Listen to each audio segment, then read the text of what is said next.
सरोकार।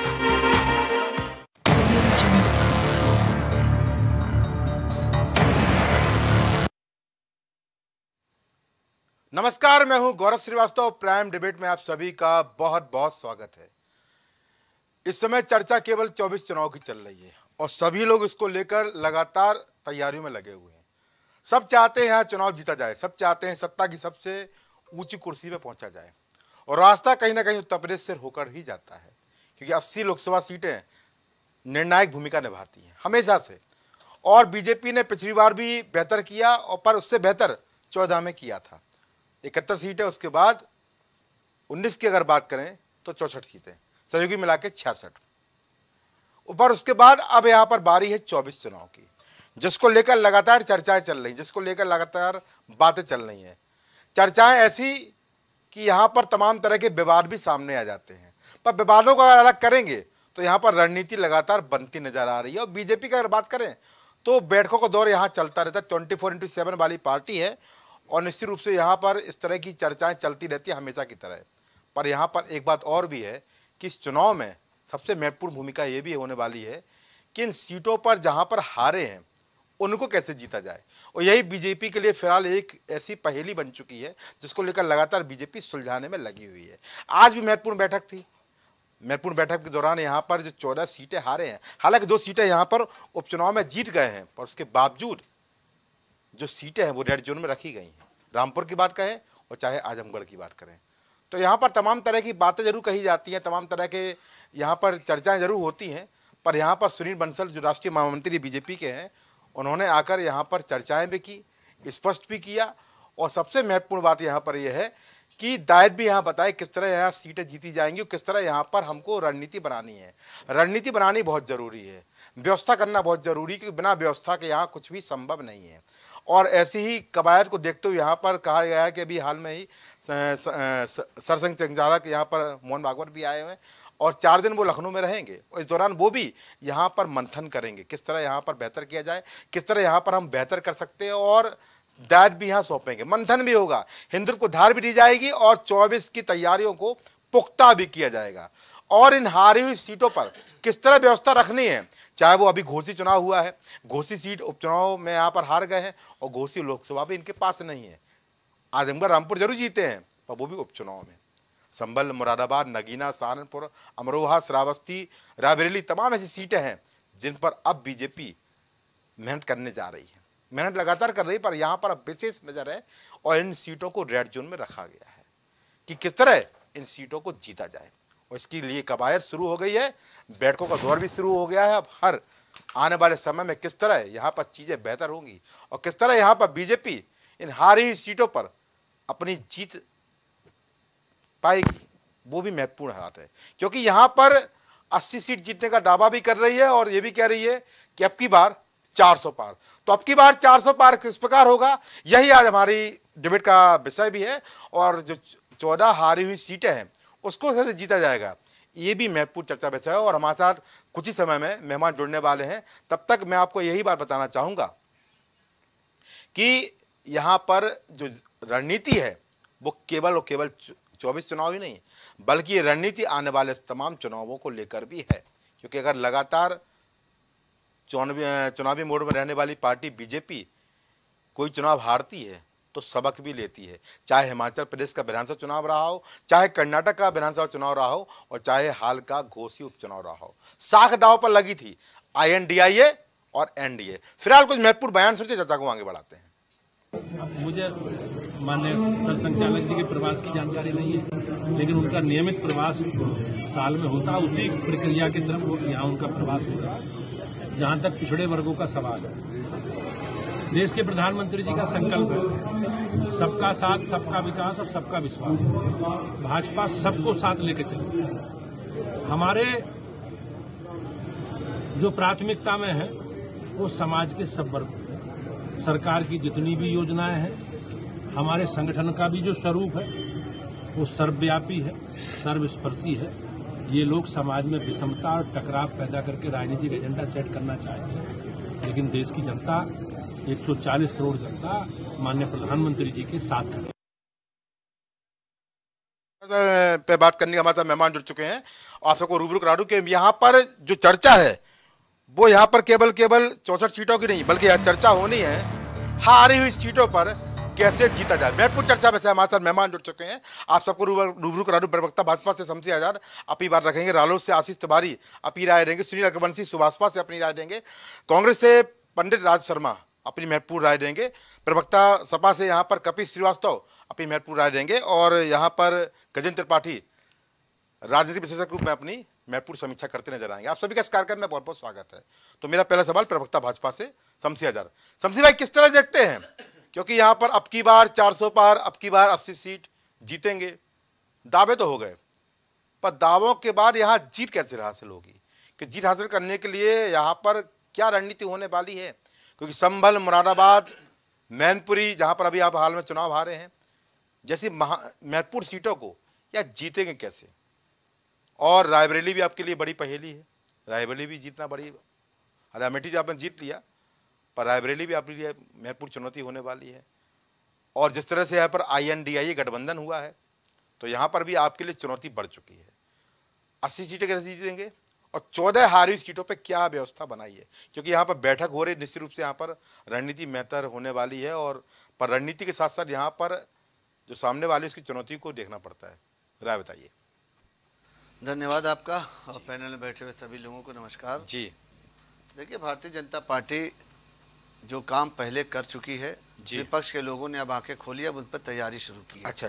भारतीय जनता पार्टी ने 2022 का जब चुनाव उत्तर प्रदेश में जीता था, उसी वक्त जो मंत्रिमंडल का विस्तार किया था, मंत्रिमंडल में जो चेहरे रखे गए थे, जिस तरीके से जातिगत समीकरण साधा गया था, और चुनाव के पहले भी आपने देखा कि जिस तरीके से जाति सम्मेलन करा के भारतीय जनता पार्टी ने एक करने की कोशिश किया था, उसी का परिणाम ये रहा कि दूसरी बार लगातार योगी आदित्यनाथ ने अपना मुख्यमंत्री पद की शपथ दी, और उसी वक्त से भारतीय जनता पार्टी लगातार 2024 को निगाह में रख के 2024 को टारगेट मानकर जो कुछ भी करती चले रहे, जो कार्यक्रम भी किया लगातार करते रहे, और उसका परिणाम ये रहा कि जो सीटें हारी हुई हैं उस पर केंद्रीय मंत्रियों का दौरा महीने में 2 बार, और जो सीटें जीती हुई हैं उस पर भी भारतीय जनता पार्टी के मंत्रियों का दौरा जो है लगातार होता रहा है, प्रवास होता रहा है, कार्यक्रम होते रहे लगातार। भारतीय जनता पार्टी ऐसा कोई भी सप्ताह खाली नहीं जाता कि जिसमें उनका कार्यक्रम न हो, जनता के बीच में न जाए, जनता को योजनाएं न दे, जनता को लाभ न दे, नई चीज़ों का शिलान्यास न करें, बड़े बड़े कार्यक्रम न तैयार करें। तो यही वजह है कि भारतीय जनता पार्टी का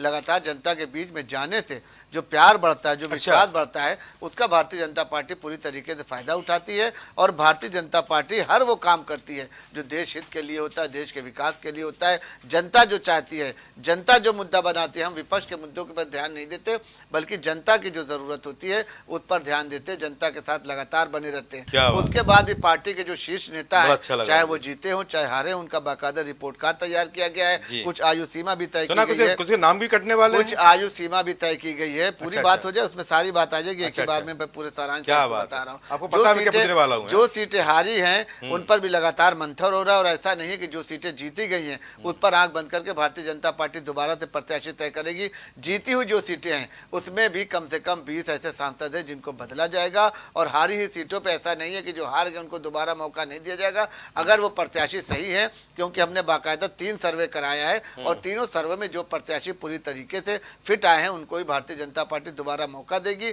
आयु सीमा भी तय है, रिपोर्ट कार्ड भी तैयार किया गया है, और उसके बाद जनता के ओपिनियन लगातार लिया जा रहा है कि कौन से सांसद ने आपके क्षेत्र में क्या काम किया, किस मंत्री ने नहीं किया है, और किस मंत्री से, किस सांसद से भारतीय जनता पार्टी को ऊर्जा मिल सकती है। जिताऊ प्रत्याशी जो है उसी को भारतीय जनता पार्टी अपना प्रत्याशी बनाएगी, और उसी को जो है दोबारा से 2024 में चुनाव जब होगा तो उसको प्रत्याशी, लगभग प्रत्याशी तय हो चुके हैं, सिर्फ और सिर्फ औपचारिक रूप से ऐलान करना है। तय हो चुके हैं, क्या बात है? पूरी तरीके से तैयारी मंथन, मैंने पहले ही बताया ना कि 2022 से ही उत्तर प्रदेश का चुनाव जीतने के बाद से भारतीय जनता पार्टी 2024 का चुनाव की तैयारी कर रही थी, और अब जो है पूरी तरीके से खाका तैयार हो चुका है। सिर्फ और सिर्फ चुनाव आयोग को अपनी डेट देना है और भारतीय जनता पार्टी को अपने प्रत्याशी घोषित करना। सब जो टिकट काटे के अंतरकलह नहीं होगा क्या? हिमाचल में अंतरकलह आपको खा गया। देखिए, ऐसा है कि अंतरकलह हर बड़ी पार्टी में होता है, हर बड़े परिवार में होता है, लेकिन ओवरऑल ये होता है कि नुकसान नहीं होता है। जो अंतरकलह होता है, कैसी बात कर रहे हैं आप? अंतरकलह आपको हिमाचल में खा गया, नुकसान कर गया। आपके तमाम नेता बागी हो गए थे, वो तो आपको हार गए हैं। बागी यहाँ भी हुए थे कुछ लोग। अच्छा। ऐसा नहीं कि किसी पार्टी में बगावत नहीं होती है। अच्छा। बड़े बड़े नेता बगावत करते हैं। हाँ। ऐसा नहीं है कि नहीं करते हैं, वो जी। उनका अधिकार है और पूरी स्वतंत्रता भारतीय जनता पार्टी में। बांध के नहीं रखा जाता यहाँ पर। अच्छा, बांध के रखा जाता स्वतंत्रता है पूरी तरीके से कि आपको अगर कुछ पसंद है तो आप कहिए, आपको नापसंद हो तो आप कहिए। तो अगर किसी को पार्टी की नीतियों के खिलाफ जाना होता है तो अपनी पूरी आज़ादी से वो बात रखते हैं। और अगर पार्टी को चले जाइए बांट के फिर लौट के आ जाइए, हम ले लेंगे आपको, ये भी है ना।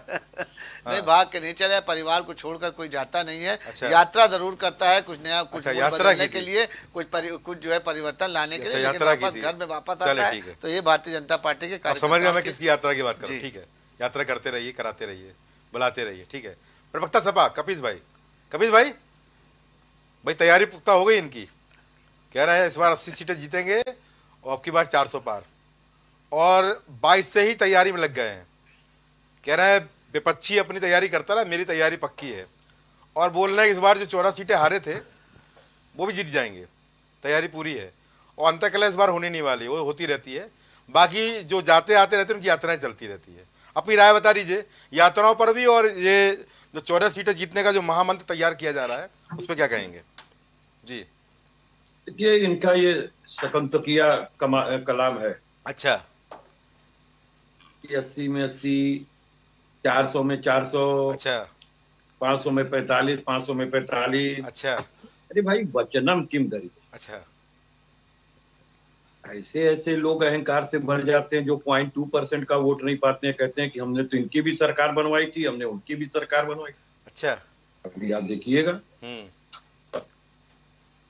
सबसे बड़ी बात यह है कि आप जिस फूट की बात कर रहे हैं जी, उसी के लिए तो मोहन भागवत जी आए हुए हैं। अच्छा, उसी के लिए आए। अच्छा, उसी के अंदर दिखी नहीं क्या तमाम चीजें हैं। बहुत से लोग यहाँ पर रिपोर्टिंग नहीं करते, वो सीधे दिल्ली को रिपोर्ट करते हैं। लीजिए, जो हारता है वो भी दिल्ली जाता है, जो हारने का मुख्य कारण होता है वो भी दिल्ली ही जाता है। अच्छा। और जो यूपी वाला जिता सकता है जी, उसको लोग मुख चिढ़ाते हैं जी। तो मोहन जी इसीलिए आए हुए। अच्छा। और मैं तो इनको शमशी भाई को बहुत बहुत बधाई दे रहा हूँ कि आप 545 की 545 ले लो, लीजिए, फिर भी संविधान नहीं बदल पाओगे। अच्छा।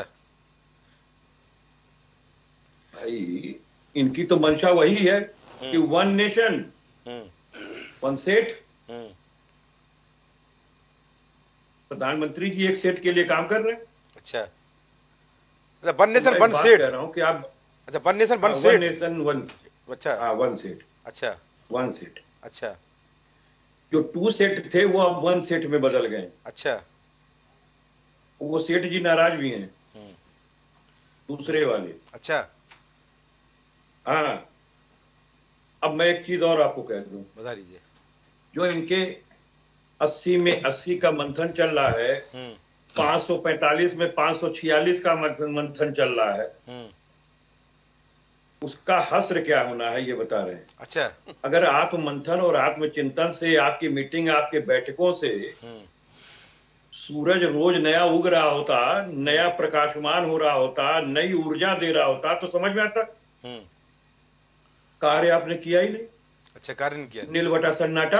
अच्छा। प्रधानमंत्री जी ने कहा था कि 2 करोड़ लोगों को हम हर वर्ष रोजगार देंगे, नौकरी देंगे जी।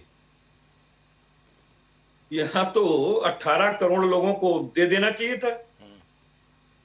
अभी स्टेट बैंक का जो सर्वे आया वो हतप्रभ कर देने वाला है जी, कि लोगों ने नौकरी खोजना ही छोड़ दिया है, इतनी उम्मीदें टूट गई। अच्छा। जब आप बीमारू बैंक का स्वस्थ बैंक में एकीकरण करने लगेंगे, शाखाएं बंद होने लगेंगी, तो वहां भी रोजगार नहीं मिलने वाला। तो ये तमाम चीजें हैं। हम तो ये पूछ रहे हैं कि हमारे प्रधानमंत्री जी ने जो 2014 और 2019 का इनका उद्घोषणा पत्र था, अच्छा, उसको लागू कर दिया जी।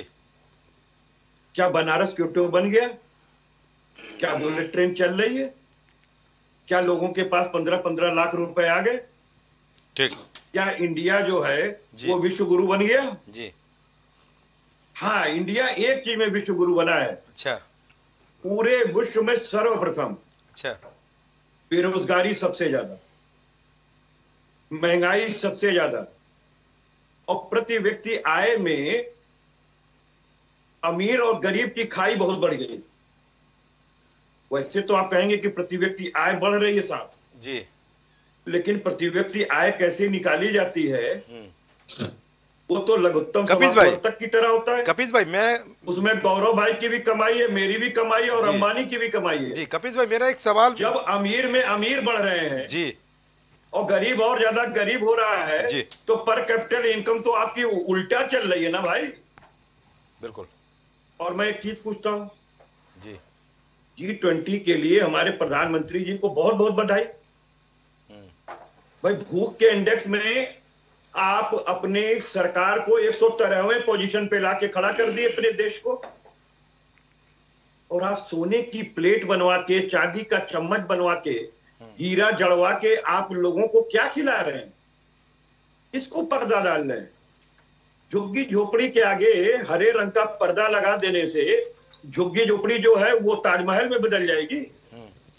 कपिश भाई, 105 लाख करोड़ रुपए का कर्जा जी, 1-2 रुपए का नहीं साई साहब, 105 लाख करोड़ रुपए का कर्जा मात्र इस 9 वर्षों में लिया गया। और हमारे 14 प्रधानमंत्रियों ने जो इंफ्रास्ट्रक्चर दिया उन्होंने मात्र 55 लाख करोड़ रुपए लिया जी। और उसमें क्या क्या दिया? इसरो दिया, DRDO दिया, भाभा एटॉमिक सेंटर दिया, प्रक्षेपण केंद्र दिया जो आपका है, जी जी, IIT दिया, IIM दिया, रुड़की दिया, डिस्ट्रिक्ट हॉस्पिटल दिया, ट्रामा सेंटर दिया, IAMS दिया, PGI दिया जी, CHC दिया, PSC दिया। आपने क्या दिया? पूछ लेता हूँ कपिश भाई, आपने क्या दिया? कपिश भाई, मेरा एक सवाल आपसे, नेशन वन से जी कपिश भाई, मेरा एक सवाल आपसे है। ये तो रही आपने विरोध की तमाम बातें कही यहाँ पर, वो तो आरोप प्रत्यारोप चलते रहते हैं, मैं इसको इसमें कुछ नहीं कहूँगा। पर ये जो आप इनकी 14 सीट जीतने की बात कर रहे हैं, जब ये 14 सीटें जीतेंगे तो आपको क्या मिलेगा? 80 सीट अगर जीत जाएंगे, क्योंकि 66 जीत चुके हैं। अरे भाई जी, मुंगेरी लाल के हसीन सपने। अच्छा, हसीन सपने हैं। अच्छा, हाँ, इसलिए हैं जी कि आज तो हम टीम इंडिया में है ना। अच्छा, टीम इंडिया में है। अच्छा, जब हम टीम इंडिया में नहीं थे जी, तब इनको छठी का दूध याद दिला दिया गया। अच्छा, 15 साल तक तो उत्तर प्रदेश में ये गवर्नमेंट के लिए तरसते रहे। भाई कल्याण सिंह जैसे आपके मुख्यमंत्री रहे, राजनाथ सिंह जैसे आपके मुख्यमंत्री रहे, और उसके बाद 15 साल आपका जो है सूरज गुल हो गया। और मैं आज भी कह रहा हूं 47 से हम तो 125 पे आ गए जी, और अपनी 111 जी, 80 सीटें आपकी कम कर दी। बिल्कुल 13.5% मतों का हमने अभिवृद्धि किया विधानसभा के इलेक्शन में जी। और घोसी ने टीम इंडिया की जीत दिखाई है। अच्छा, जो लोग बड़ी बड़ी जबान निकाल करके 50,000 से ऊपर से जीतने की बात कर रहे थे, वो 42,000 से ज्यादा मतों से पराजित हो गए बुरी तरीके। कपिश भाई, घोसी की यार बागेश्वर की बात कर लीजिए, बागेश्वर में क्या हुआ भाई? देखिए बागेश्वर में क्या हुआ की बात नहीं है। हाँ, क्यों? ये टीम इंडिया वो भी इंडिया की हार ही है, वो भी इंडिया की हार है। इंडिया की हार नहीं, अच्छा, ना इंडिया की हार नहीं है, वो भी इंडिया की जीत है। पूछिए कैसे, बता दीजिए। हाँ, पूछिए। हाँ, वो भाई, हाँ, इंडिया की जो टीम बनी है वो संसदीय इलेक्शन के लिए बनी। अच्छा अच्छा, लेकिन उत्तर प्रदेश में जब टीम इंडिया की तरह खेली, हाँ, पवन अभी बात करता हूँ, 42,000 से हरा दिया जी। और बागेश्वर में जब हम नहीं खेल पाए, चाहे जो भी कारण हो, हाँ, ये टीम इंडिया के लिए सबक है, हम सभी लोगों के लिए। चलिए, अभी 5 राज्यों के अंदर चुनाव आने हैं, चलिए सबक लेते रहिए और टीम इंडिया के अंदर रार मिटाते रहिए, बहुत जरूरी। चलिए ठीक है, रार मिटाते रहिए, संसदीय में बढ़ी है वैसे। चलिए ठीक है, रार मिटाते रहिए, संग में रार भी मिटाना बहुत जरूरी है, क्योंकि बयान तमाम आए। रार की बात ही नहीं है। अच्छा, रार की बात ही नहीं है। चलिए, ये तो वो सबक है जो टीम इंडिया में हर एक दल को लेना पड़ेगा। चलिए ठीक है, रार की बात नहीं है, पर ना जाने क्यों कांग्रेस के अध्यक्ष अजय राय और सपा के प्रवक्ता राजन चौधरी बोलते रहते हैं। ठीक है, रार नहीं है, दोस्ती है, बनाए रखिए। ठीक है, पंडित राज शर्मा कांग्रेस से। राज भाई, कैसे देखते हैं आप ये जिस तरह से इनका विजयी रथ ये 14 सीटें जीतने के लिए तैयार कर रहे हैं? बोला 66 तो जीत के 14 भी जीतना है, जो हारी हुई है। कहाँ तक सफल होने वाले हो? अगर ये सफल होंगे तो विपक्षियों के लिए क्या बचने वाला है? यहाँ पर चुनौती आपके लिए बड़ी है। एक सीट है केवल आपके पास। पंडित राज शर्मा, आपको मेरी आवाज नहीं आ रही क्या? शायद संपर्क टूट गया है, संपर्क स्थापित किया जाए। अगर संपर्क स्थापित नहीं हो पा रहा है, चले ठीक है, मैं जब तक आशीष तिवारी को बात लेता हूँ। आशीष, किस तरह देखते हैं भाई? आप भी सहयोगी दल हैं समाजवादी पार्टी के और INDI गठबंधन के घटक दल हैं, पर चुनौती बहुत बड़ी है। पश्चिम में आपका दबदबा है, पर दबदबा के हिसाब से सीटें मिल पाना भी बहुत ज़रूरी है। दबदबा तभी कायम होगा जब सीटें बराबर मिलेंगी। किस तरह देखते हैं? और बीजेपी के 14 सीट जीतने के जो अभियान चल रहा है, जो लक्ष्य साधा है, उस पर क्या कहेंगे? देखिए गौरव जी, बीजेपी का जो 14 सीट का लक्ष्य है जी, मुझे लग रहा है वो 14 सीट का ही सिर्फ लक्ष्य है, बाकी तो ये भूल जाएं। अच्छा, भूल जाएं? 80 में सिर्फ 14 पे ही ये ध्यान दें। अच्छा, वो ज़्यादा अच्छा होगा इनके लिए। क्या बात है? क्योंकि आप एक चीज़ बताइए जी, अगर भारतीय जनता पार्टी आज चुनाव में आएगी तो किन मुद्दों पे वो जनता को क्या बताएगी कि हमने भ्रष्टाचारी खत्म करी कि बढ़ाई जी, हमने बेरोजगारी खत्म करी कि बढ़ाई जी, हमने महंगाई खत्म करी कि बढ़ाई जी, मतलब इनके पास मुद्दे क्या होंगे? अच्छा। ये बताएंगे कि हम देखिए 1 नेशन 1 इलेक्शन का एक झुंझुना लेकर आए थे। अच्छा, वो हमने बजाया था एक बार। इनके पास मुद्दे, ये किन मुद्दों पे जनता के बीच में जाने वाले हैं? पहली बात तो ये ठीक है। ठीक। दूसरी चीज मैं आपको बताऊं, अभी जैसे हमारे प्रवक्ता शमशी भाई बता रहे थे, बहुत प्यारी प्यारी बातें इन्होंने करी। अच्छा, जो चुनाव में होनी चाहिए। आपको खराब लगी क्या? जनता नहीं, मुझे भी बड़ी अच्छी लगी। जनता प्यारा बोला आपने। हाँ। 10 साल से जनता झेल रही है तो अच्छी तो लगी होंगी। अच्छा अच्छा, हाँ, 2 बार तो हो गया, अब तीसरी बार अच्छी नहीं लगेगी। अच्छा, इन्होंने 2-3 चीजें बहुत महत्वपूर्ण बताई। इन्होंने कहा कि देखिए 2022 के बाद से ही हमने अपनी तैयारियां शुरू कर दी थी, और ये बात बिल्कुल सही है। 2022 के बाद, ये इन्होंने 2022 के बाद नहीं है, जब ये 2014 में चुनाव जीते थे उसके बाद फिर इन्होंने तैयारी शुरू करी। फिर इन्होंने जब 2017 में ये विधानसभा जीते तब इन्होंने तैयारी शुरू करी जी। फिर ये 22 में जो चुनाव जीते ये वो, तो ये सिर्फ चुनाव की तैयारी ही करते हैं 5 साल। अच्छा, ये जनता के कोई भी विषय पर इनका कोई ध्यान नहीं होता। ये बिल्कुल सही कह रहे हैं, ये तैयारी 22 से कर रहे थे, इन्होंने 22 से शुरू कर दी थी, लेकिन जनता नहीं। हमारे भाई ये भी बोले कि हमारे यहाँ तो जिताऊ कैंडिडेट ढूंढे जाते हैं, सर्वे होता है।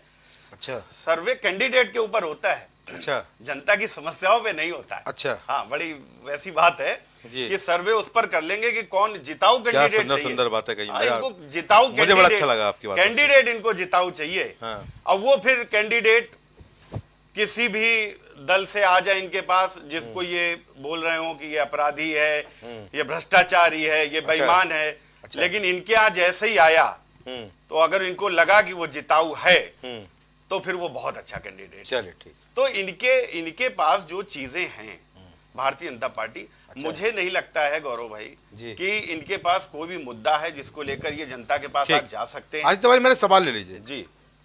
मेरा सवाल आपसे ये है कि बहुत अच्छी बात है, कहीं सर्वे आपने कहा कि सर्वे नहीं कराते, बैठकों का दौर जारी रहता है, चुनाव में लगे रहते हैं। विपक्ष ने सर्वे कराया है क्या जनता की समस्याओं का? जनता की समस्याओं का विपक्ष को सर्वे कराने की आवश्यकता ही नहीं है, क्योंकि सर्वे वो कराए जिसको जरूरत हो कि देखे भैया आपकी यार जो पिछड़ा वाला हमारा सांसद था उसने काम तो कुछ करा नहीं है जी, तो ऐसा ना हो कि हार जाए, तो सर्वे कराओ कि कौन जीत सकता है।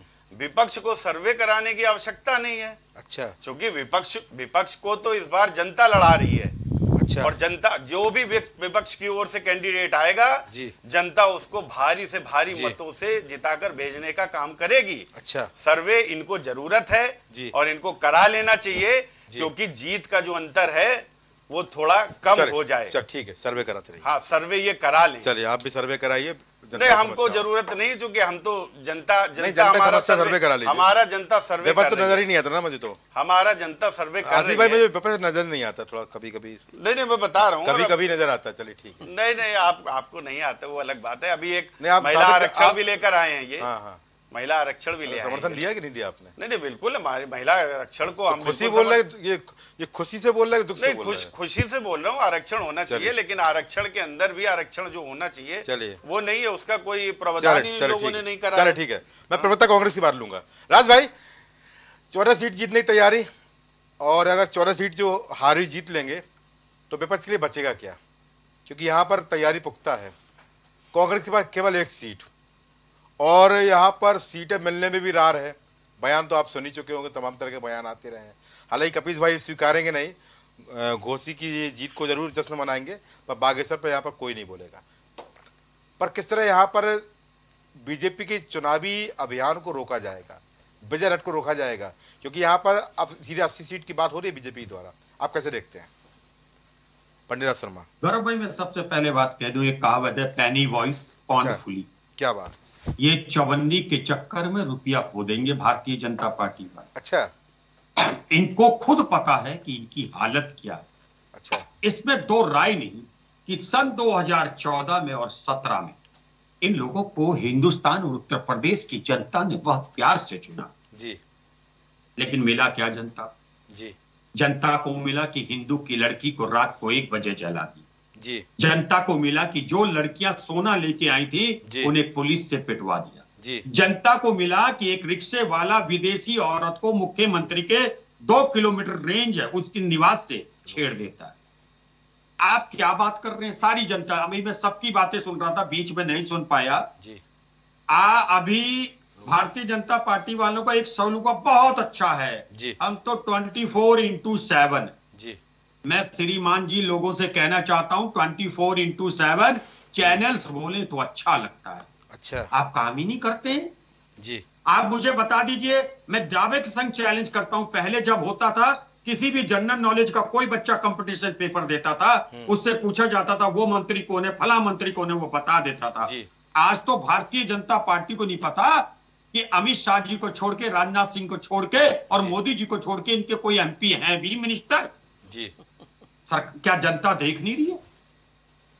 जनता को सब पता नहीं है। अच्छा, अब ये कहते हैं हमने देश का नाम ऊंचा कर दिया। अच्छा, अरे झूठ के पुलिंदो, आप अपने नेताओं की सोच लो। सुषमा स्वराज जी कहती थी कि विदेश में इज्जत, विदेश में देश का डंका तब बजेगा जब मेरे देश का किसान खुश होगा, मेरे देश का शिक्षक खुश होगा, मेरे देश का डॉक्टर खुश होगा, मेरे देश की आने वाली संतानें रोजगार, जो रोजगार तलाश रही उनको रोजगार मिलेगा जी। आप जाते हैं झूठी झूठी तस्वीर दिखाते हैं जी, और यहाँ आके थोड़ा सा अपना वो चला देते हैं, सोशल मीडिया में चला देते हैं। अच्छा, आज ही मैं देख रहा था कि वो विदुरी क्या है। अच्छा। आप एक एमपी हो जी, सांसद हो जी, आपको ये अधिकार किसने दिया? मुझे लग रहा था बिरुड़ी जरूर आएंगे। किसी भी जाति को मैं समझ गया था बिरुड़ी जरूर आएंगे जी। क्या जनता देख नहीं रही थी जी? क्या जनता ने ये नहीं देखा होगा कि आज जो लड़का जो जिसको सन 2014 में नरेंद्र मोदी साहब ने एक दुआई दी थी कि आप देश की तरक्की के लिए वोट दीजिए, वो जो लड़का 18 साल का था आज 25 से 26 साल का हो गया और बेरोजगार घूम रहा है जी। क्या जनता ये नहीं देख रही? क्या एक पिता मेरे जैसा क्या ये नहीं देख रहा होगा कि मैंने अपने लड़के को इसलिए 8 लाख रुपए साल की, 5 लाख रुपए साल की, 4 लाख रुपए साल की फीस देके पढ़ाया कि मेरा लड़का एक नौकरी करेगा, उसके बाद एजुकेशन लोन जो लिया उसको छुड़ाएगा।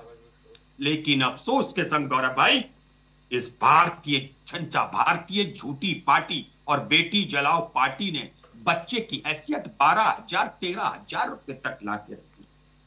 आप कहते हो विश्व गुरु बना दूंगा, आप कहते हो विश्व गुरु बन गया मेरा देश। उत्तर प्रदेश की बात करूं तो बेसिक स्कूलों में बच्चों को बैठने के लिए फर्नीचर नहीं है, बच्चों को पढ़ाने के लिए टीचर नहीं है। आप विश्व गुरु बना दोगे, क्या ये जनता नहीं देख रही? मैं फिर दोबारा कहूंगा कि जनता ने आपको प्यार दिया, उन्हें लगा कि थोड़ा सा चेंज कर लो। जैसे कभी कभी हम लोग घूमने जाते हैं तो हम सोचते हैं चलो होटल में खाना खा के थोड़ा सा टेस्ट चेंज कर लें, लेकिन जब 3 दिन बाहर रहते हो तो फिर घर पे खाने का याद आता है। ठीक इसी प्रकार जनता को लगा कि ये तो गलती हो गई। अच्छा, गलती हो गई, हमसे ब्लंडर हो गया। हाँ, कि ऐसी 2 बार गलती हो गई। गलती 2 बार हो गई, केंद्र में भी हो, यूपी में भी हो गई। अच्छा, 10 साल कोई बड़ी बात नहीं होती। क्या बड़ी बड़ी गलती हो रही जी। ये देखिए सत्ता में दो होते, थोड़ा जनता, हम लोग भोले भाले लोग हैं। अच्छा, हम भोले भाले लोग चले ठीक है। इन्होंने, ये आप भी समझते हैं, मैं भी समझता हूँ, जी। सब समझ, और भारतीय जनता पार्टी के नेता भी समझते हैं। अच्छा ठीक है, घुट रहे हैं, घुट। चले। ये भारतीय जनता पार्टी के 303 MP एक चिमनी के नीचे बैठे हैं, सांस नहीं ले पा रहे। क्या बात है। तो जनता सब देख रही है, और निश्चित रूप से मानिए ये आपने बात कही राज भाई, आपने कहा कि 303 बैठे चिमनी के नीचे घुट पा रहे हैं, बोल नहीं पा रहे हैं, तो ये रमेश बिरूडू कैसे बोल ले रहे हैं? ये भी चिमनी के नीचे नहीं है क्या? एक और मेरी बात सुन लो, सुना दीजिए। नरेंद्र मोदी जी और अमित शाह जी ने गुंडे छोड़ दिए। अच्छा, गुंडे छोड़ दिए, भटकाओ। अच्छा, जैसे आप कहीं सफर कर रहे हो, हाँ। और किसी फ्लाईओवर के नीचे हम 10-12 लोग झांकने लगे, अच्छा। तो आप भी गाड़ी रोक के, कितना काम हो, अच्छा। हम भी उसे देखने लगते हैं। क्या बात। तो ये है जुगनू जादूगर। जादूगर, जैसे एक जादूगर, मैं अक्सर कहता हूँ, हाँ। एक हाथ में तोता, एक में कबूतर, सबको बदलना है तो पीछे लाइट चला देता है। अच्छा। हम और कपिल भाई फिर लाइट देखने लगते हैं। अच्छा। ये कबूतर तोता बना देते हैं, वही। अच्छा। तो इन लोगों का विश्वास नहीं है मेरे भाई। जिसने सनातन धर्म की सरकार कहते हुए, हाँ। सनातन धर्म की लड़की को रात के 1 बजे जला दिया, 1 बजे जला दिया, वो तो पाप था, मगर महापाप डीजल डाल के जलाया। ठीक है, इससे बढ़कर क्या ये नहीं देख रही जनता क्या? ठीक है, सब देख रही जनता है, सब ये दाई का एकड़ा पार, बड़ी बात। श्रीनगर बंसी सुभाषपा से सुनील भाई, पूरी चर्चा सुनिए। अब आप एनडीए के साथ हैं, बीजेपी के साथ हैं, हालांकि पहले तमाम तरह के बयानबाजी जरूर सामने आई, हम उसकी बात नहीं करेंगे, पर जो 14 सीट जीतने का जो बात यहाँ चल रही है, उसमें पूर्वांचल की महत्वपूर्ण सीटें भी शामिल हैं, और पूर्वांचल में आपका खासा दबदबा है। हालांकि दबदबा यहाँ पर घोषित चुनाव में कुछ गड़बड़ हो गया था, जीत नहीं पाए, उसका कष्ट भी मेरे ख्याल से आपको जरूर होगा, पर नई नीति, नई ताकत से यहाँ पर किस तरह बीजेपी को सहयोग करेंगे, और खुद के लिए भी यहाँ पर क्या कुछ अलग व्यवस्था रखने वाले हैं? जी बोलिए।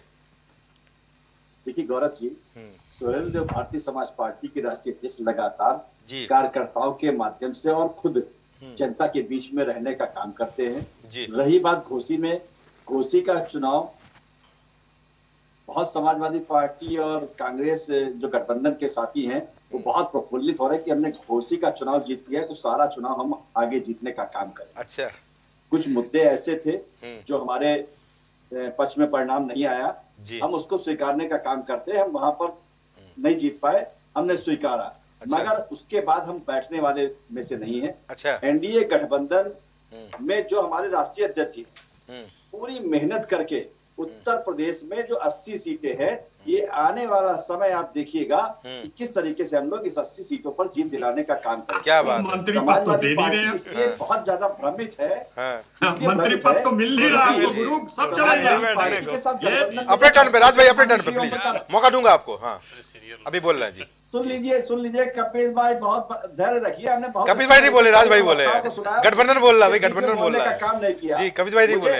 मुझे मालूम है आप कूदने का काम करेंगे, क्योंकि आपकी प्रवृत्ति यही है। अच्छा। आपके नेता और आपकी प्रवृत्ति यही है कि आप जो है करते कुछ नहीं, खाली जो काम करने वाला, जो काम गिराने की बात करता है, उसके बीच में कूदने का काम करते हैं। अच्छा, कपिल जी का आदत है, क्योंकि मैं देखता। अरे कपिल जी नहीं बोले भाई, कपिल जी नहीं बोले हैं, पंडित राज शर्मा बोले हैं, सुन तो लिया करिए। अच्छा ठीक है, कांग्रेस बोलिए, कांग्रेस बोलिए, चलिए ठीक है, क्योंकि चलिए ठीक है, चलिए ठीक है, चलिए ठीक है, चलिए। सुहेल देव भारतीय समाज पार्टी एनडीए जी अपने गठबंधन के जो भी प्रत्याशी होंगे उनको हम जिताने का काम करेंगे। सीट कितनी मिलेगी आपको? अभी इनका जो है, अरे सीट कितनी मिलने वाली है? हम लोगों का सीटों का कोई झगड़ा नहीं। अच्छा, हमने जब समाजवादी पार्टी के साथ गठबंधन किया था, हाँ। तब भी कहा था कि हमको 1 सीट नहीं देंगे, तब भी हम समाजवादी पार्टी को जिताने का काम करेंगे। अच्छा। मगर यहाँ आरएलडी जो है गठबंधन में आज अभी 22 सीटों पर दावा करने जा रही है। अच्छा। समाजवादी पार्टी कहाँ से खबर मिल रही है आपको? दावा करने जा रही है। कहाँ से खबर मिल रही है आपको? खाते नहीं बचा है। अच्छा, 22 सीटों पर आरएलडी दावा कर रही है। रिपोर्ट देखिए। अच्छा, बहुत बहुत धन्यवाद। आप बिल्कुल दावा कर रही है, 22 सीटों का दावा कर रही है। चलिए, कांग्रेस बिल्कुल 10 सेकंड का और समय लेंगे। हम अपने मुद्दों पर चुनाव जीतने का काम करेंगे।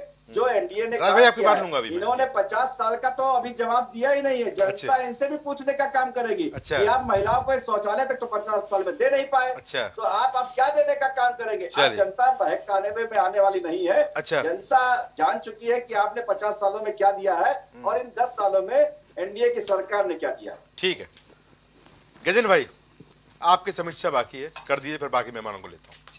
गौरव भाई जी, चुनाव संगठन से जीता जाता है। अच्छा, और जिसके पास संगठन है वो चुनाव लड़ेगा। पहली बार में आप कटाक्ष कर दिया, सबके ऊपर है, छोड़ा नहीं किसी को आपने। हाँ, और उत्तर प्रदेश में 80 सीटों की बात हो रही है। यहाँ पे सपा और भारतीय जनता पार्टी ही लड़ेगी, बाकी लोग देखेंगे। अच्छा, ठीक। भारतीय जनता पार्टी के पास यहाँ पर संघ को अगर ले लिया जाए, जोड़ लिया जाए तो उनके पास अगर ले लिया, समझ रहे, अगर क्या मान लिया जाए संघ में है 2,39,00,000 उनके पास यहाँ पर हाँ, कार्यकर्ता हैं। अच्छा, 2,39,00,000। क्या बात है। 10 आदमी से मिलना है एक आदमी को। अच्छा, मिस कॉल वाले बोले 10 आदमी से, अरे छोड़िए मिस कॉल की बात, गणना भारतीय जनता पार्टी के प्रवक्ता यहाँ पर बैठे हुए हैं। अच्छा, उत्तर दे देंगे। अच्छा, मिस कॉल पे आएंगे तो ज्यादा लोग हैं। अच्छा, मिस कॉल की बात ही नहीं मैं कर रहा हूँ, डेटा की बात कर रहा हूँ। चलिए, रहा सवाल यह, यहाँ भारतीय जनता पार्टी लड़ेगी किससे? अच्छा, तो एक ही पार्टी है ना, हाँ, सपा। अच्छा, और सपा के साथ यदि यहाँ पर उत्तर प्रदेश के अंदर अगर बहन जी नहीं आती हैं तो फिर से सपा को अपने स्कॉर्पियो में ही बैठ के दिल्ली जाना है। अच्छा, बस में वाली सीट नहीं मिलने वाली है। अच्छा, इतनी सीट नहीं मिलेगी कि आप दिल्ली जाओ आराम से बैठ करके। अच्छा, ऐसी स्थिति आपको नहीं मिलने वाली है। अच्छा, कांग्रेस के साथ यहाँ पर आपको यहाँ पर कांग्रेस के साथ ही लड़ना है। अच्छा, और कांग्रेस के साथ जाने का नुकसान आपको हाँ, यही उत्तर प्रदेश में ऐसी ही डिबेट में आपको एक बार होगी हमसे आपसे मुलाकात। और आपको मालूम पड़ेगा कि कांग्रेस के साथ जाने का क्या हुआ असर आपका। डरा रहे क्या आप कांग्रेस? डरा नहीं रहा हूं मैं। अखिलेश यादव अपने आप में उत्तर प्रदेश में एक बड़े नेता हैं जी। उत्तर प्रदेश में भारतीय जनता पार्टी से लड़ने के लिए अखिलेश यादव खुद में सक्षम है। अच्छा, कांग्रेस का इनके साथ आ जाना इनके लिए कोई यहाँ पर जुड़ने वाला नहीं है, घटने वाला ही है। ये कौन सी बात है? एकदम घटने वाला है। छत्तीसगढ़ में अगर ये क्यों बता रहा हूँ मैं अगर सपा मैं आपसे बता रहा हूँ सीट मांग रही है। अरे मैं आपसे बोल रहा हूँ उसको ना। हाँ, भारत ये बताइए, हाँ, सपा के साथ में बहुजन समाज पार्टी यहाँ आई। हाँ, तो बहुजन समाज पार्टी और समाजवादी पार्टी ने मिला करके भारतीय जनता पार्टी से उतनी सीटें छीन ली। अच्छा, छीन ली। लेकिन कांग्रेस जब आई तो छीन नहीं पाई, जो था वो भी चला गया। अच्छा, ये साफ स्पष्ट। मेरा सवाल ले लीजिए, दोबारा लूंगा आपके बात को। एक में सवाल है, आपने समाजवादी पार्टी की बात की, कांग्रेस को, सुभाषपा को, आरएलडी को, सबको नगण्य कर दिया। अरे मैं क्या कर पार्टी नहीं है क्या? लड़ना किससे है? पहलवान कौन है? अच्छा, पहलवान अखिलेश यादव है। अच्छा, ये पहलवान नहीं है? अखिलेश यादव से लड़ना है। अच्छा, अखिलेश यादव के अलावा अगर ये बताइए, सुनिए मैं क्या बोल रहा हूँ। चलिए, अखिलेश यादव को शून्य कर दिया जाए, ये लोग क्या लड़ पाएंगे?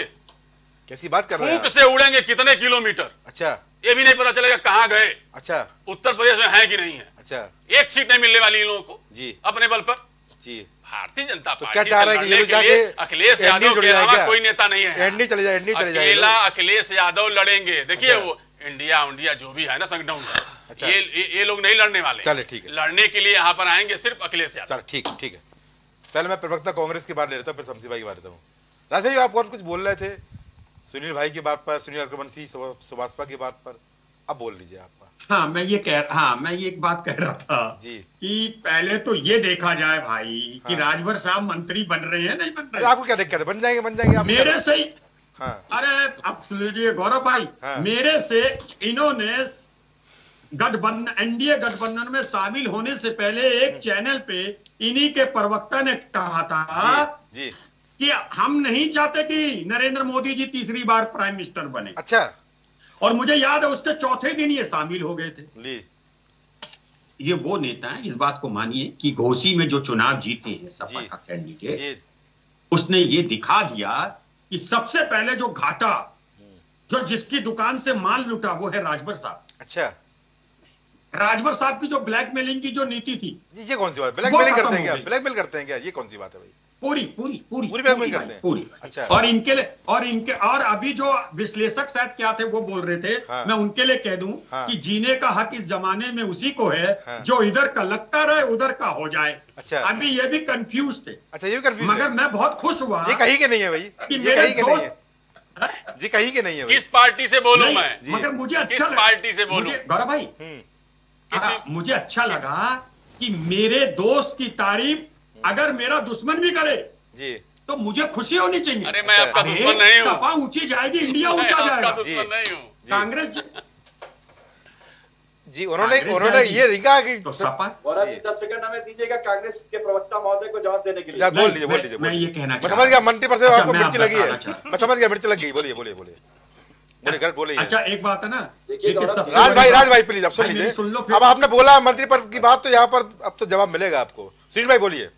चलो ठीक। जी बोलिए। देखिए मंत्री पद की जो अगर हमें बहुत ज्यादा लालसा होती तो 2017 की सरकार में हमारे क्या बात है, छोड़ के ना जाते थे, और मैं भी उस सरकार में साथी था। रही बात कांग्रेस, वो काम कर रही, जैसे सूप बोले तो सूप बोले और चलनी न बोले, जिसमें 72 क्षेत्र। अच्छा। अरे आपकी जमीनी क्या उत्तर प्रदेश में है? उत्तर प्रदेश में आप एक सीट लेकर लोकसभा में लड़ने का ख्वाब देख रहे हो। 3 जिले के अलावा कहाँ जानते हैं लोग?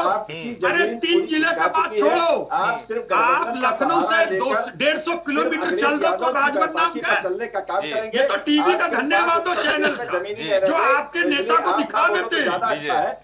अमर दिल्ली हरियाणा जाओ, राजभर साहब नाम कोई नहीं जानता है। ओम प्रकाश राजभर नाम कोई नहीं जानता है। ये तो चैनल मैं बता रहा हूँ उत्तर प्रदेश के अंदर, उत्तर प्रदेश के अंदर जो है देश का मुख्यमंत्री बनाने का प्रदेश से ही बनकर जाता है। कौन जानता है? उत्तर प्रदेश 80 सीट का प्रदेश है। आपको यहीं से जीत और हार का अंतर पता लग जाएगा कि उत्तर प्रदेश में किस तरीके से एनडीए की ताकत माननीय राष्ट्रीय अध्यक्ष श्री ओम प्रकाश राजभर जी जिताने का काम करेंगे। आप चिंता मत करिए, हमारे मंत्री पद की चिंता मत करिए। आप अपने नेता की चिंता करिए कि आपके नेता जो पर्ची लेकर सदन में जाते हैं उसकी चिंता करिए। हमारे नेता दिल खोल लेता है, कुछ बोल रहे हैं, करने का काम करते हैं। हाँ। क्या बोला आपके नेता? कुछ बोल रहे थे सुनील भाई, जल्दी बोल लीजिए। आपके नेता क्या करने जाते हैं बता रहे थे आप सुनील भाई, सुनील रघुवंशी। नहीं गौरव भाई, हमारे नेता क्षेत्र में हमेशा चुनाव हार और जीत का वो नहीं देखते कि हम चुनाव हार गए तो घर में एसी कमरे में बैठ जाए या ट्विटर पर खेलने लगे। अच्छा। जनता के सुख और कांग्रेस भी ऐसी बैठती है करते हैं। 2024 का फिर एसी आ गया। चलिए एसी बार क्यों आता है भाई? चलिए बोलिए सुनील भाई, बोलिए अपनी बात पूरी करिए। देखिए आवाज क्लियर नहीं आ पा रही थी। मैं कह रहा हूँ आपने कहा कि कांग्रेस एसी में बैठती है, अपनी कांग्रेस भी एसी में बैठती, मैं ये बोल रहा हूँ जी।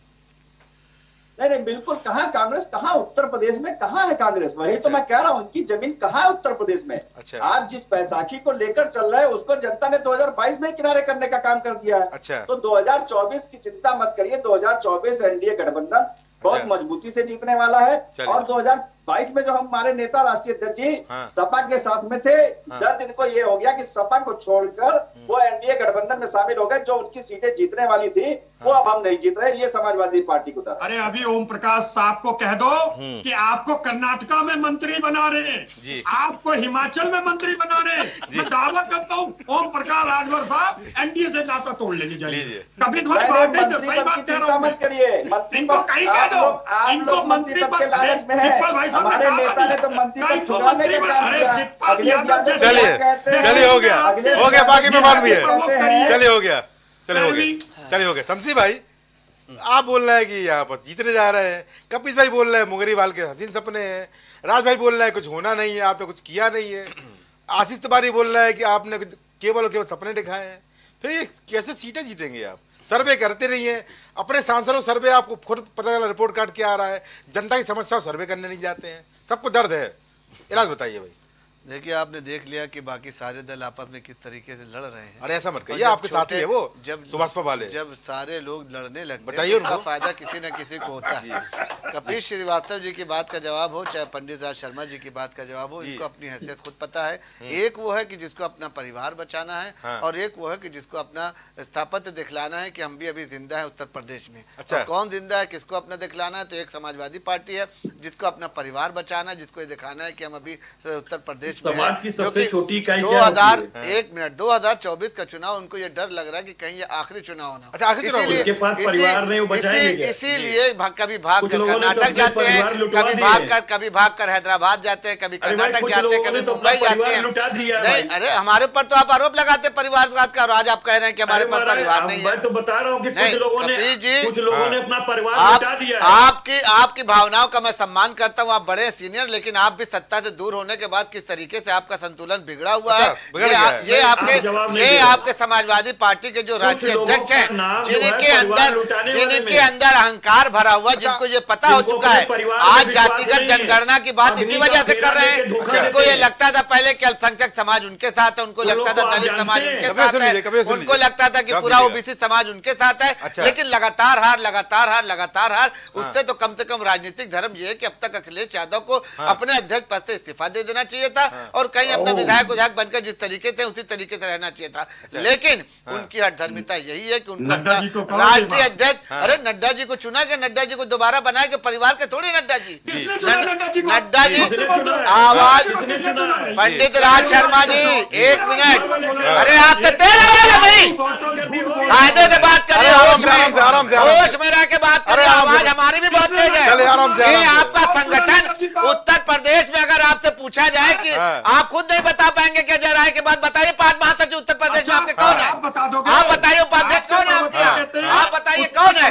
वो जिलाध्यक्ष का 10 नाम जिलाध्यक्ष का बता दीजिए।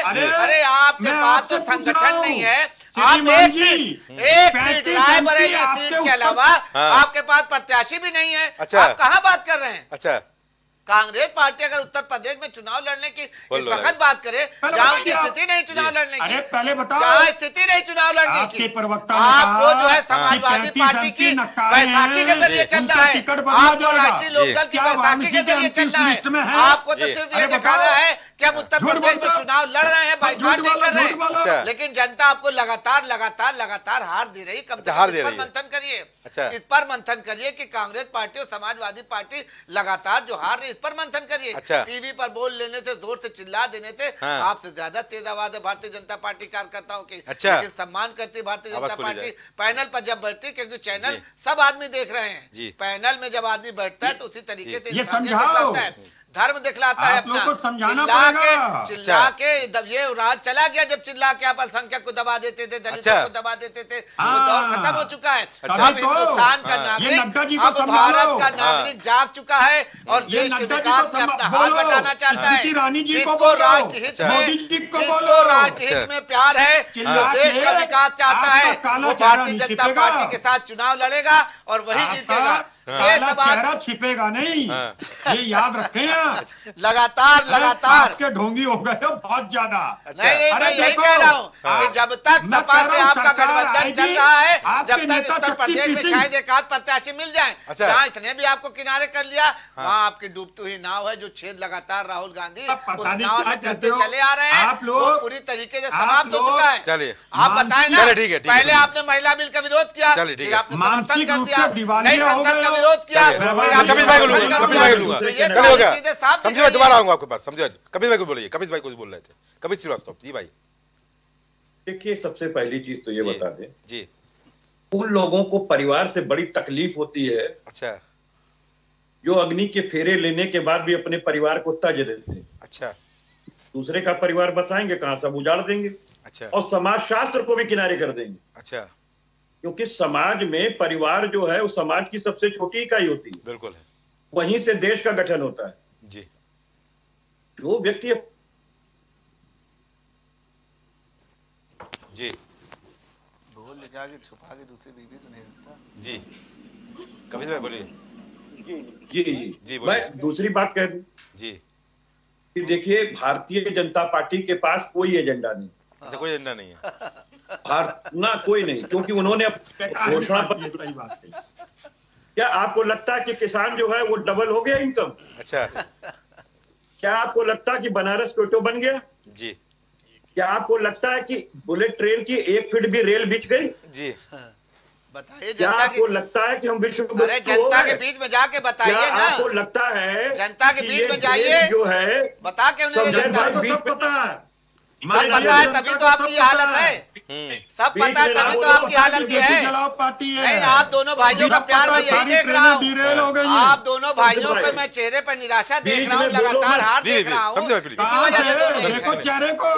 अरे तुम्हारी चेहरा। राज भाई प्लीज, कपिल भाई बोले, कपिल भाई बोल रहा है जी, बोलिए कपिल भाई। कीड़ी काट रही है। जी जी, मैं बोल रहा हूँ कि बीच में मत बोलो आप। आपके बीच में मैंने नहीं बोला है। जी बोलिए, कभी बोलिए। और इतनी कम से कम वो रखो कि राम कर्म रहे। जी बोलिए, बोलिए ना, शेष ना रहे। जी बोलिए। दे रहा क्या? मैं एक चीज कह रहा हूँ जी, धमकी दे रहा हूँ जी जल्दी अच्छा। धमकी दे रहे हैं जी। बोलने पे क्या हो जाएगा? क्योंकि जिसको अहंकार है ना, अरे बोलने पे उसके क्या हो अहंकार जाएगा? को घोसी में ध्वस्त हम कर बोल रहे दिया। हैं, चलिए हम बोल रहे हैं, और बोलने पे क्या हो जाएगा ये मुंह बताइए। बोलने पे हम जो क्या भीख का करेंगे कटोरा आप? मंगवा रहा था तो उसको तो साफ लेके अरे अजय राज जब बोल रहे थे तो आपके मुंह में इससे कहाँ चला नीचे गया? क्या आ जाओगे? लड्डू रख लिया था तुम्हारी मुंह में। औकात और पार्टी की औकात अपनी क्या है? औकात पे आ गए, भीख आ गए अरे औकात मर्यादा पे। बढ़िए, मर्यादा यही समाजवादी पार्टी के गुंडों का काम है, यही समाजवादी पार्टी के कार्यकर्ताओं का काम है, जो 2012 से 2017 तक लगातार करते रहे, जिसकी वजह से आज उत्तर प्रदेश में लगातार हार मिल रही है।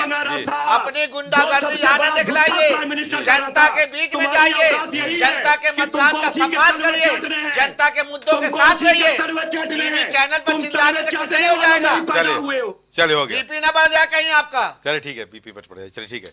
आशीष तिवारी कुछ बोल रहे थे आप, आशीष तिवारी रालोद के इलाके हैं कि गए? देखिए अभी हैं के बोलो कि महाराजा बनो जी। और मैं दूसरी चीज कह दूं, बोलिए घोसी के अंदर चुनाव जीतने के बाद जब हम लोग जी जनता को धन्यवाद ज्ञापित करने गए जी।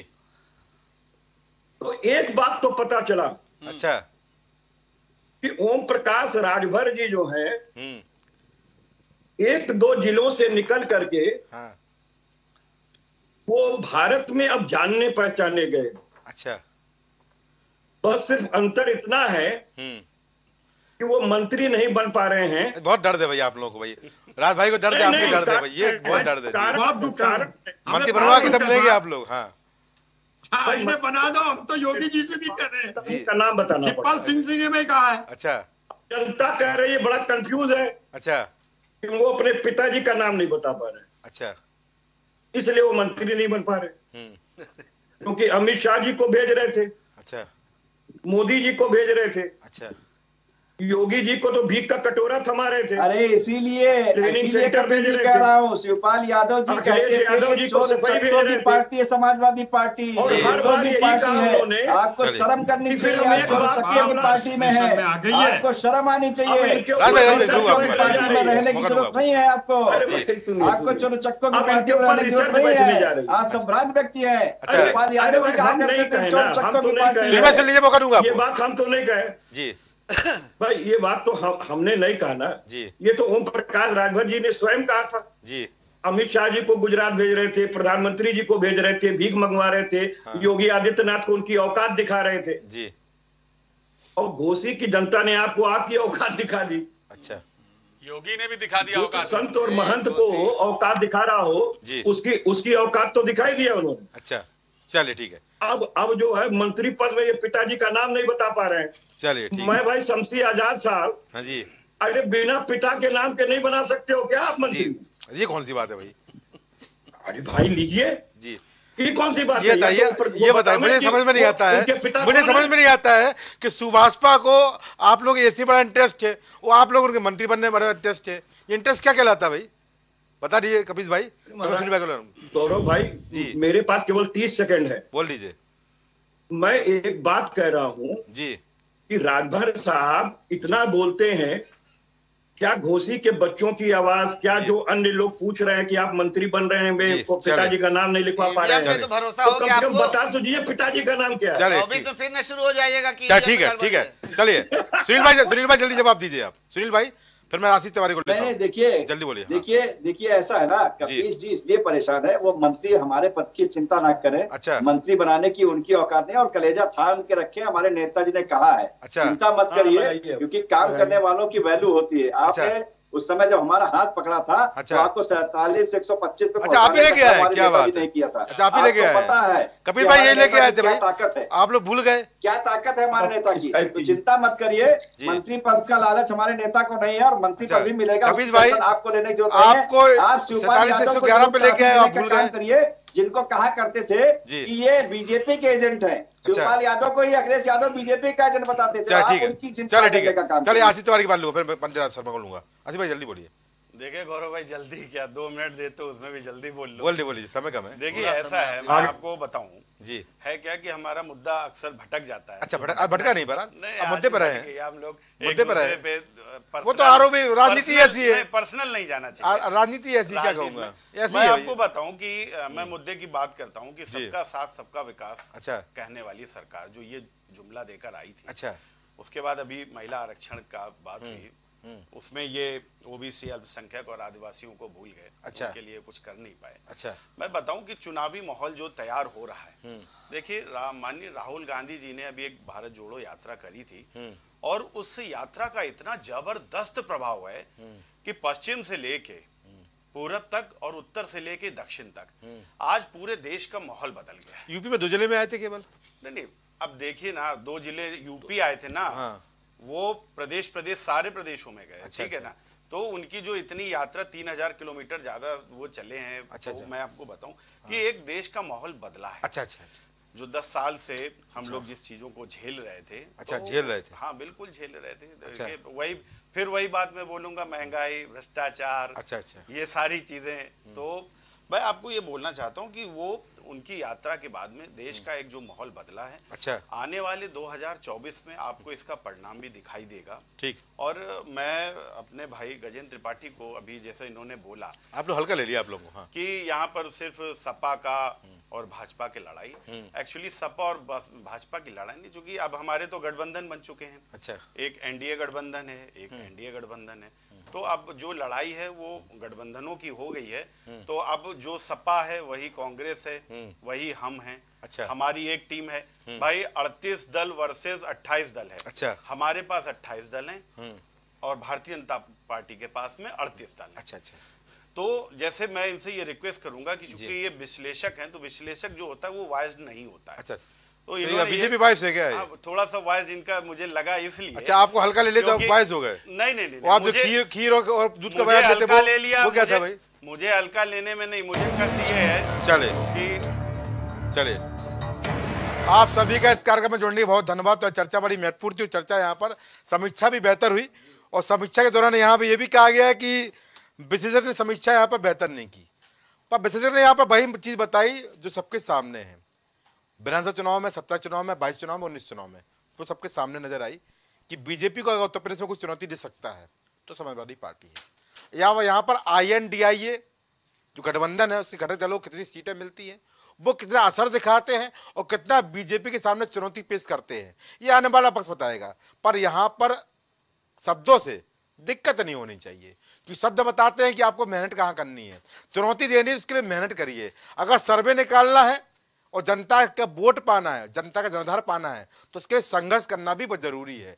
बीजेपी अगर 24 घंटे चुनावी मोड में रहने वाली पार्टी है, तो बीजेपी जहां विपक्ष में है वहां पर सरकार के नाक बदम किए रहती है, पर वो नाक बदम करने की ऊर्जा भी यहाँ पर विपक्ष को दिखानी होगी। केवल गठबंधन बनाने से, पटना, बेंगलुरु और मुंबई में मीटिंग करने से यहाँ पर 24 चुनाव के जीत को नहीं देख सकते। यहाँ पर बेहतर तरीके से लड़ना पड़ेगा, संघर्ष करना पड़ेगा और दिखाना पड़ेगा जनता को कि हाँ, हम उनके लिए खड़े हैं। अब आने वाले समय में 80 सीटों पर दावा जो बीजेपी कर रही है वो कितना मजबूत होगा, 14 सीटों की जो कला है उसको कैसे निपटा जाएगा, और हारी हुई 14 सीटों को जो रेड जोन में रखी गई हैं उनको जीता कैसे जाएगा, ये बड़ी पहेली नहीं बल्कि बड़ी चुनौती बीजेपी के सामने है, जो 80 सीटें जीतने के दावे में बड़ी दीवार बन के खड़ी हुई है।